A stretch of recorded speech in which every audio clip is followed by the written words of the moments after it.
Well, get excited. The lecture season is about to begin, and it's going to get kicked off with a two-part video series about the Ottoman Empire. So here we go. All right, so first of all, the Ottoman Empire was an Islamic empire that began to develop in the early 1300s and actually lasted, at least in name, through the conclusion of World War I. So this was a significant empire in terms of its longevity. It's also significant when you look at the map up there and you look at the area in which the Ottoman Empire possessed territory over a period of time.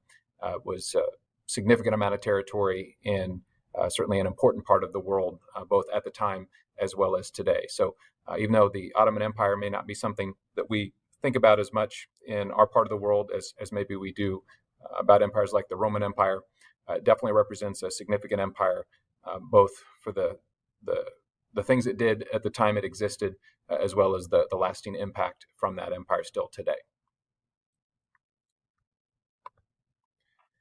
So what I want to do with this first part is essentially talk about the origins of the Ottoman Empire to the point where it was reaching its height, and just want to touch on the basics, not a ton of detail, but just kind of step-by-step basics of the Ottoman Empire. So one thing to keep in mind is that when empires exist, they, at least if history is a guide, they only exist for a certain amount of time, and then at some point they fizzle out for any number of reasons.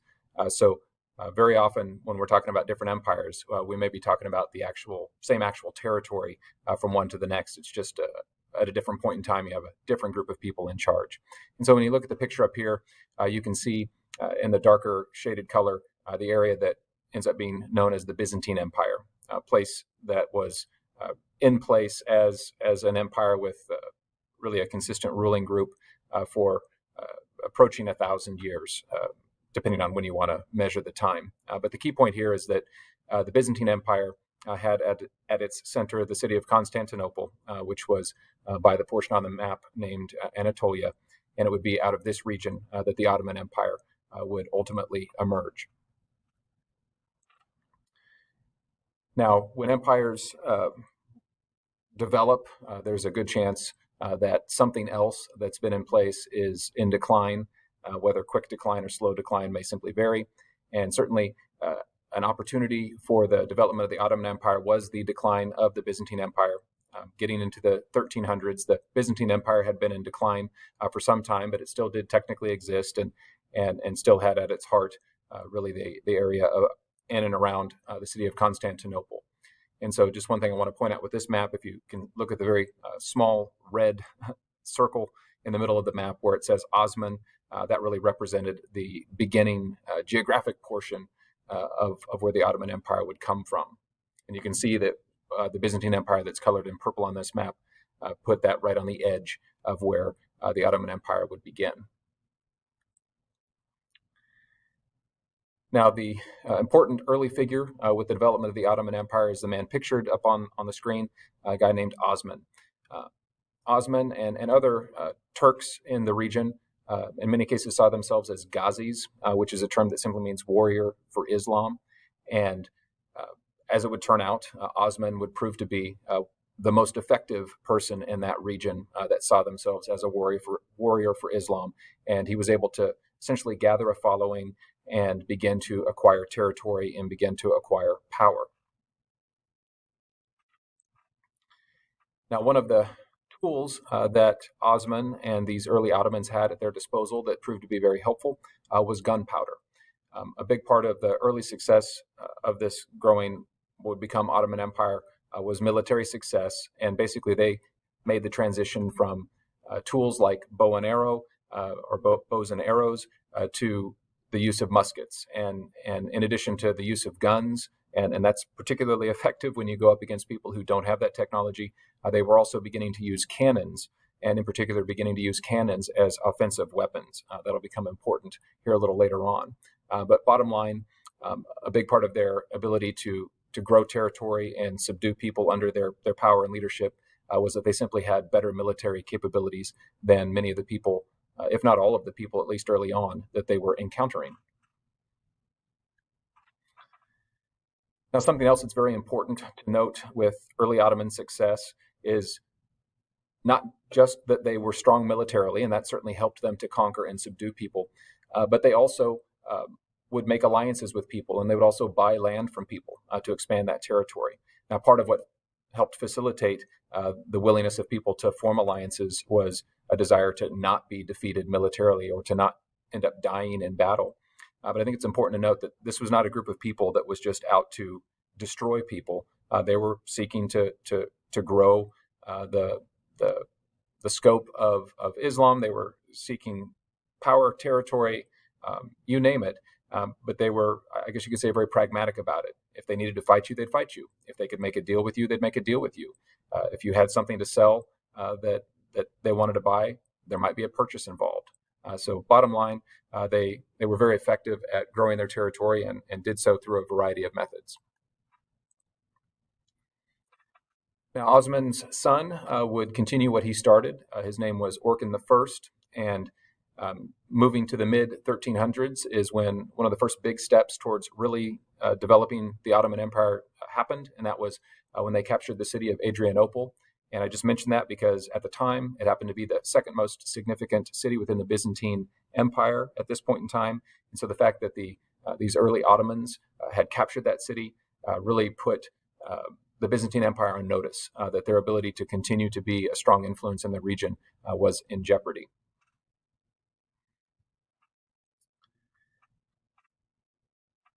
Now, again, as the years ticked by and the Ottoman empires established themselves and expanded their territory, one of the things that would prove to be true under their leadership is people that were subdued by them and became absorbed into what they were creating into this early Ottoman Empire didn't resist very much. That people, for lack of a better way of putting it, seemed generally happy and satisfied to be under Ottoman leadership. And I think that really comes down to the fact that the Ottomans, by really any objective measure, ruled justly and fairly, and that in many cases, people's lives and opportunities improved when they became a part of the Ottoman Empire compared to before they had been subdued by them. And even though this was an Islamic empire, and even though there might have been goals to spread Islam and to increase its influence, people who were non-Muslim who were absorbed into the Ottoman Empire weren't forced to convert, that they were able to continue worshiping freely, whatever that might look like for them, provided they met basic expectations, most specifically paying the taxes that were required of them. So very important to understand that throughout really the duration of the Ottoman Empire, people living within it had a positive experience as opposed to something that was very negative. Generations continue to go by, and we get to another important point in the development of the Ottoman Empire, and that is something that takes place under the leadership of Mehmet II. By this time, the leader of the Ottoman Empire was carrying the title of Sultan, which just simply means one with power. And the big thing that happened under Mehmet's leadership was taking the city of Constantinople.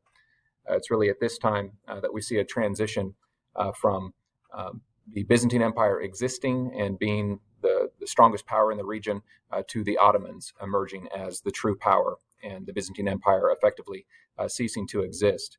Now, the significance of Constantinople and part of why this served the Byzantine Empire so well is it controlled a vital waterway, the Bosporus Strait, that basically whoever controlled that little waterway and that little area where the city was located had really control of trade and control of wealth and information, and you name it. Whoever controlled this spot was going to be a powerhouse. And the Ottomans knew that if they wanted to have the kind of power they were seeking, they needed to get this city. And get this city they would. Basically, what it came down to is Mehmet II raised a large army. They had many ships. They had a lot of tools at their disposal. They had a lot of patience. And despite what the Byzantines would try to do to maintain hold of the city, the Ottomans found a way around everything, including at one point dragging ships overland to get around a barrier that had been placed to prevent Ottoman ships from being able to access the city.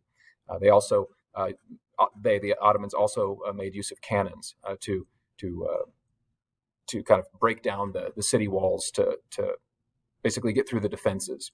And the fact that they had the patience and they had the resources to focus on the city of Constantinople long enough they would ultimately end up winning.